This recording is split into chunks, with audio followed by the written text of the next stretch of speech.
Dalam 2 hari ini kita dihebohkan oleh pernyataan dari salah satu anggota DPR, Ibu Krisdayanti, yang kita kenal juga sebagai penyanyi, bahkan disebutkan salah satu diva Indonesia, tentang gaji bulanan yang beliau terima sebagai anggota DPR yang nilainya berkisar sekitar 75 juta setiap bulan. Pengakuan beliau menyebut bahwa gaji pokok yang diterima per tanggal 1 setiap bulan itu 16 juta, sementara tunjangan yang diterima per tanggal 5 setiap bulan itu 59 juta. Jadi dari gaji pokok dan tunjangan maka terhimpun sekitar 75 juta untuk gaji umum ya anggota DPR. Dan ini seperti diakui juga oleh Ibu Krisdayanti, masih ditambah dengan dana aspirasi yang totalnya 450 juta untuk 5 kali dalam setahun. Dan di luar itu ditunjang juga dengan uang kunjungan ke dapil yang mencapai sekitar 140 juta dalam setahun yang dilakukan sebanyak 8 kali. Tapi sesungguhnya data ini juga rasanya masih kurang kalau misalnya kita himpun dari data-data lain. Misalnya dana rapat di DPR, entah itu rapat yang sifatnya komisi, panja, pansus, bahkan kunjungan-kunjungan yang bersifat studi banding pun anggota DPR ya diberi juga ya semacam uang jalan untuk hal itu gitu. Jadi sebetulnya dapat disebut penghasilan anggota DPR itu boleh disebut lebih dari 75 juta setiap bulan tuh. Kalau ditambah yang dengan yang kita sebutnya tadi, cuman karena itu sifatnya kasuistik ya, kadang-kadang ada, kadang-kadang enggak gitu. Tapi yang sudah pakem ya 75 juta itu setiap bulan yang merupakan gaji pokok plus juga dengan tunjangan-tunjangan gitu. Saya kira saya tidak terlalu terkejut ya dengan pernyataan itu, dan itu sudah sangat umum diketahui oleh kita bersama bahwa gaji dan fasilitas yang diberikan kepada anggota DPR ini sebetulnya cukup besar, bahkan mungkin pada tingkat tertentu kita menyebut lebih dari cukup ya gaji-gaji itu gitu. Nah, oleh karena itu seturut dengan pengakuan dari Ibu Krisdayanti itu, saya kira ada 3 hal yang menjadi perhatian saya. Pertama adalah soal sejauh mana gaji, fasilitas, dan tunjangan-tunjangan itu menunjang kinerja anggota DPR yang di dalamnya tentu saja terdapat soal representasi. Itu yang pertama. Yang kedua, soal transparansi penggunaan dana itu sendiri, khususnya kepada masyarakat. Sejauh apa terbuka anggota DPR-nya untuk menyampaikan ya penggunaan dana yang sebetulnya tidak kecil, seperti yang kita sebutkan tadi, di luar dana gaji pokok, gaji tunjangan-tunjangan, ada dana reses, ya, ada dana kunker, ada dana penyerapan aspirasi dan seterusnya itu gitu ya dipertanggungjawabkan kepada masyarakat. Dan yang ketiga adalah sejauh mana dana dan fasilitas besar ini mampu ya, menjaga moralitas dan integritas anggota DPR sendiri. Saya kira dari 3 pandangan itu, saya merasa belum sepenuhnya optimal antara fasilitas yang besar, gaji yang besar, dana yang besar bagi anggota DPR itu dengan kualitas dari 3 hal yang kita sebutkan itu tadi. yaitu soal kinerja yang di dalamnya ada soal representasi. Kedua, transparansi penggunaan anggaran, baik yang sifatnya gaji pokok, tunjangan, ya maupun ya pendapatan-pendapatan lain di luar itu. Ya khususnya tentu saja yang pendapatan-pendapatan lain itu malah lebih utama, lebih penting untuk dilaporkan, karena kalau gaji pokok itu kan memang ya mau kemana saja disampaikan, dipergunakan anggota DPR itu bukanlah urusan kita gitu ya. Tapi kalau soal misalnya dana reses, ya kan, dana kunker, ya, dana penyerapan aspirasi, dan seterusnya itu sudah semestinya harus dilaporkan penggunaannya kepada masyarakat ya. Jadi tentu di luar kewajiban mereka melaporkannya secara administratif kepada sekretariat DPR, quote and quote kepada BPK ya, gitu. Dan yang ketiga adalah soal peningkatan moralitas mereka. Nah, kenapa saya sebut kurang optimal? Saya kira khususnya untuk anggota DPR periode tahun 2019 sampai 2024 yang akan datang, sampai tahun 2021 ini dapat disebut beberapa indikator. Salah satunya sebetulnya yang disampaikan oleh Formapi ya, yang menyebut kinerja anggota DPR yang sekarang ini boleh disebut salah satu kinerja yang kurang memuaskan sepanjang sejarah anggota DPR di era reformasi. Anggota DPR yang sekarang. Saya kira pengakuan itu tidak berlebihan. Meskipun kita tahu dalam kondisi sekarang ada COVID, khususnya dalam 1,5 tahun terakhir ini, gitu, mestinya tidak menghalangi kinerja anggota DPR dalam rangka melakukan tanggung jawab mereka untuk melakukan legislasi maupun pengawasan. Di luar tentu saja ya budget, karena seperti kita ketahui budgetnya sudah diputuskan ya. Nah, khususnya soal legislasi, saya kira ada setidaknya 3 undang-undang yang tidak memperlihatkan apa yang kita sebut sebagai representasi itu. Pertama adalah Undang-Undang Omnibus Law. Yang kedua, revisi Undang-Undang KPK. Dan yang ketiga adalah Undang-Undang Minerba. 3 undang-undang ini boleh disebut mendapatkan penolakan yang cukup luas di tengah masyarakat, tetapi tetap ya dibahas dan disahkan oleh DPR tentu bersama dengan pemerintah. Khususnya revisi Undang-Undang KPK, seperti kita ketahui itu adalah usulan ya dari DPR yang kemudian disetujui oleh Presiden untuk sama-sama dibahas, lalu ditetapkan dengan kontroversi yang begitu luas, baik secara substantif maupun secara prosedur.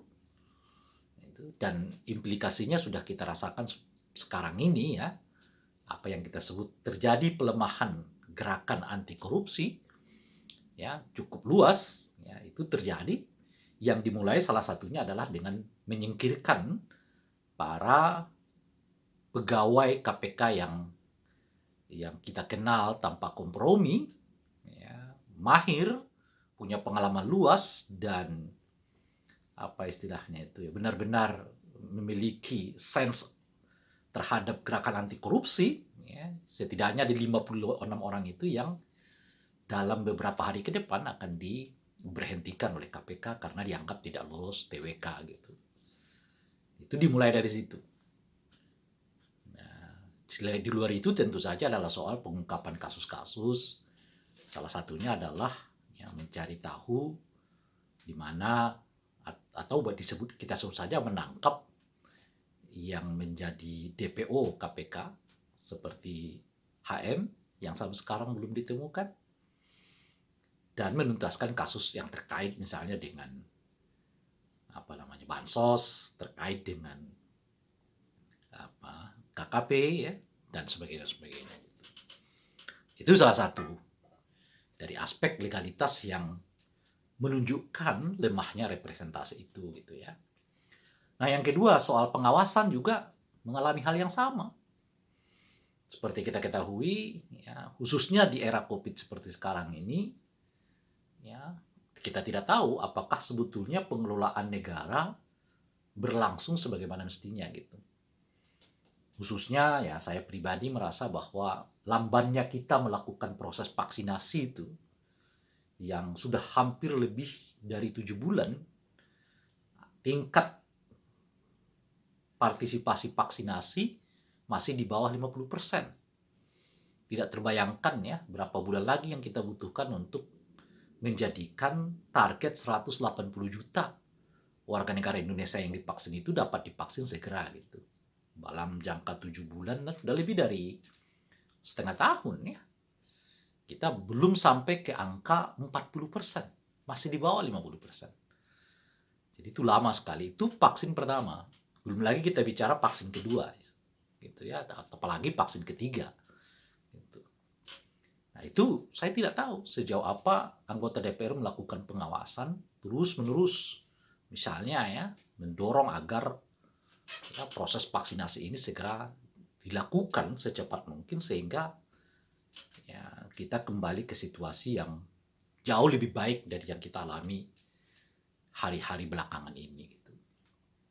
Itu salah satu. Itu agak lemah juga ya. Nah, yang terkait dengan transparansi juga hampir sama. Laporan keuangan yang bersifat individual dari anggota DPR itu agak sulit diakses. Baik di laman website pribadi mereka atau mungkin di laman website institusi KPK gitu. Institusi DPR.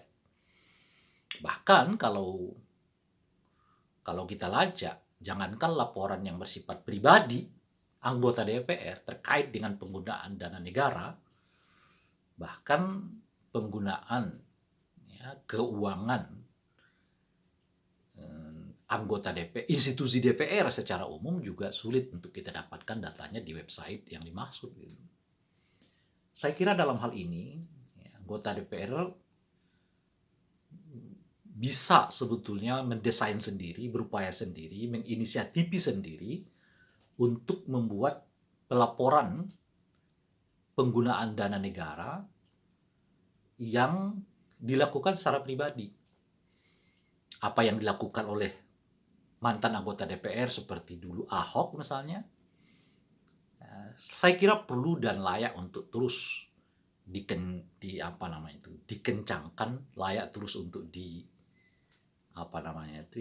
dikembang suburkan sehingga transparansi penggunaan anggaran khususnya yang kita sebut tadi dana reses, ya dana